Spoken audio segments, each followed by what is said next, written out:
বিপ্লবে বাচ্চারা গুলির সামনে জীবন দেয় আর মুরব্বীরা পথ ভাগাভাগিতে মেতে ওঠেন বলে মন্তব্য করেছেন বৈষম্যবিরোধী ছাত্র আন্দোলনের আহ্বায়ক হাসনাত আব্দুল্লাহ।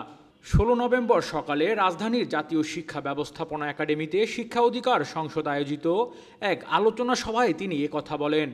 আমি যখন আমার প্রজন্মের মানুষদের সাথে আলোচনা করি তখন কিন্তু এখন আর ওই যে আমাদের মধ্যে মানে আওয়ামী লীগ, বিএনপি, জামাত, ছাত্রদল, ছাত্রলীগ, শিবির, বাম ডান এগুলো নিয়ে আলোচনা হয় না। আমরা মুরব্বীদের উপরে খুব ক্ষুব্ধ। বাচ্চারা শুধুমাত্র গুলির সামনে দাঁড়াবে, দেন হচ্ছে বিপ্লব হবে, চলে যাবে, তারপরে পোস্ট ভাগাভাগি হবে মুরব্বীদের মধ্যে। এ সময় ছাত্র জনতার অভ্যুত্থানে প্রধানমন্ত্রীর পদ থেকে ক্ষমতাচ্যুত শেখ হাসিনার সামনে প্রতিটি প্রশ্নের বিনিময়ে বুদ্ধিজীবীরা সুবিধা নিতেন বলেও অভিযোগ করেন হাসনাত আব্দুল্লাহ।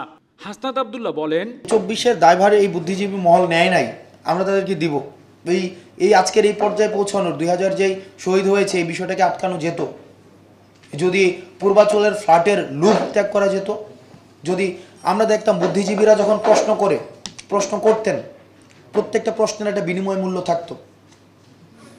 অর্থাৎ প্রশ্নটা এমনভাবে করা হতো, এই প্রশ্নের মধ্য দিয়ে হয় তার কোনো একটা অধিদপ্তরের ডিজি হওয়া নিশ্চিত, অথবা প্রধানমন্ত্রীর সফর হওয়া নিশ্চিত, অথবা যেমন এখন তো যেমন এনসিটিভির একজন ডিজি হওয়া, তারপর হচ্ছে শিক্ষা অধিদপ্তরের ডিজি হওয়া, বিভিন্ন এই যে অর্থাৎ মাথার মধ্যে at the back side of his mind always থাকতো কি যে আমি এই প্রশ্ন দিয়ে আমার যারা হচ্ছে নিয়োগকর্তা তাদের স্তুতি বন্দনা হবে এবং এই প্রশ্নের বিনিময় মূল্য আমার একটা হচ্ছে আউটকাম থাকবে।